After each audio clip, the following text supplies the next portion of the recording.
kami po ay nandito para ipaalam sa buong bayan na maghahain po kami ng criminal case against Martin Romualdez.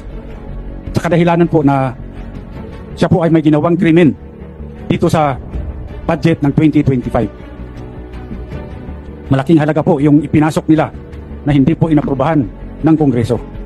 Hindi po ito ang napagkasunduan sa Bicameral Committee at nagulat na lang kami lahat nung makita namin kung bakit yung pong in-email sa amin na Bicam report, may mga blanco po rito. Ngunit, nung pinirmahan ng Presidente, kumpleto na. At nung tinignan namin kung magkano yung ipinasok nila na halaga, ito po ay nagkatotal ng 241 billion. Ngayon po, ewan ko kung matatawag natin na typographical error yan o grammatical error. Napakalaki po ng halaga, 241 billion. Wala pong ganung halaga ang inaprubahan ng Bicam. At hindi po rin yun ang inaprubahan sa plenaryo. Bakit po nagkaroon ng ganung halaga doon sa General Appropriations Act, GAA? Kanya po, ako bilang isang nakaupong congressman, ay kinakailangan ding ipakita ko sa taong bayan na kung merong mali, siguro kailangan din natin panagutin kung sino yung may gawa ng krimen. At dito, dahil po ilang araw na kaming nag-request ng kopya ng enrolled bill, hanggang ngayon po tinatago nila sa amin yan. Hindi po nire-release ang enrolled bill ng House of Representatives. Ako nagpapasalamat sa lahat na kayo po ay nandito ngayon at upang malaman po, tulungan nyo kami para malaman ng sambayanan kung ano pong mga kalukuhan ang ginagawa dyan sa Kongreso.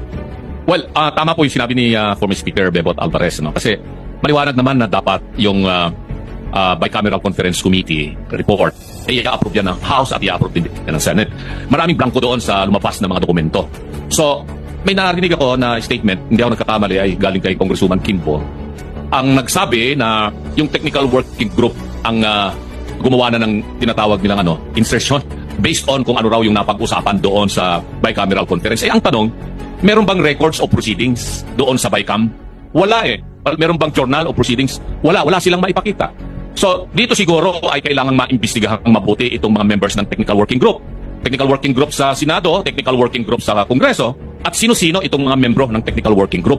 At mag-execute sila ng kanilang affidavit kung talaga nga bang meron silang ginawang insertion dito o ano pa man para ma-fill in the blanks yung enrolled bill bago ipinadala sa Malacanang. Yun lamang po yung gusto kong maliwanagan dito.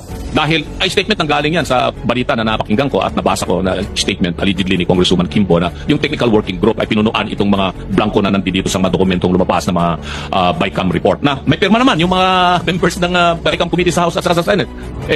Sa tinagal-tagal ko rin staff, Speaker Bebot, dyan sa Kongreso magmula 87 hanggang sa Senado.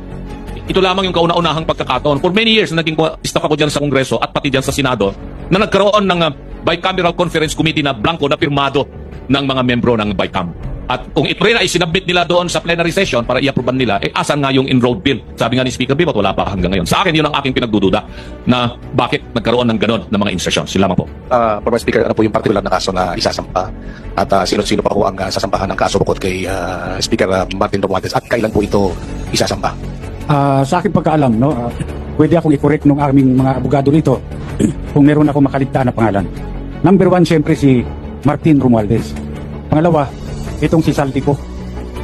Pangatlo, itong si Majority Leader Manix Talipe ng Zamboanga. Bakit sila?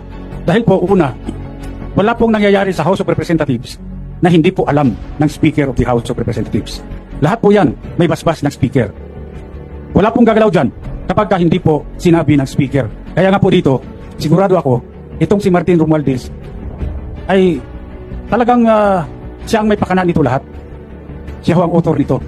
Ngayon, siyempre ako gusto ko rin magpasalamat kay Congresswoman Stella Kimbo. Dahil kung meron mang tunay na bayani dito, si Congresswoman Stella Kimbo.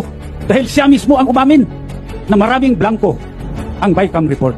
Ngayon, bakit nagkaroon ng 241 billion na additional budget doon sa GAA na pinirmahan ng Pangulo? Ngayon, yung mga media, pwede rin nyo rin mag-request. Request nyo sa Kongreso o mabigyan kayo ng kopya ng enrolled bill. Bakit mahalaga ang enrolled bill? Kasi dito natin makikita kung ang enrolled bill ba ay faithful reproduction nung kung ano yung inaprubahan ng Kongreso sa plenary. Dahil kung ito ay magkaiba, abay malaking problema yan. Hindi nila nilalabas yung enrolled bill. Ako may suspetsa. Anong problema? Ba't ayaw mong ilabas? Problema dyan, kung walang enrolled bill, yung liability magsishift, mapupunta sa Office of the President. Pinirmahan niya, walang enrolled bill. Sino naglagay ng blanco? Hindi sila. Kaya malaking problema. Siguro mabuti ilabas na nila yung enrolled bill para naman makumpare natin. Tama ba yan? O pareho ba yan? Nung inaprubahan ng BICAM, inaprubahan ng plenary. Maidagdag ko lang sa laki ng problema nila, palagay ko that is the reason why sinulong nila kahit kapos na yung oras ng impeachment para matabunan ito, para yun ang pag-usapan, para yung oposisyon ang nasa defensive instead of us being on the offensive. Pero hindi po natin bibitawan ito kasi napakalaki talaga, 241 billion. Kaming mga ordinaryong tao, we cannot even begin to wrap our heads around that figure. 241. Kaya kami ni Mr. Magpantay sa Citizens Crime Watch, we joined hands with Speaker, with Attorney Raul Lambino, with Attorney Jimmy Bondoc para isulong po ito at sa Monday po ay ipafile po namin sa City Prosecutor's Office ng Quezon City itong criminal case na ito because this is falsification of legislative documents which is a crime. Krimen po ito. It is a crime not only under the revised penal code but in view of the amount involved, it is a crime against the Filipino people.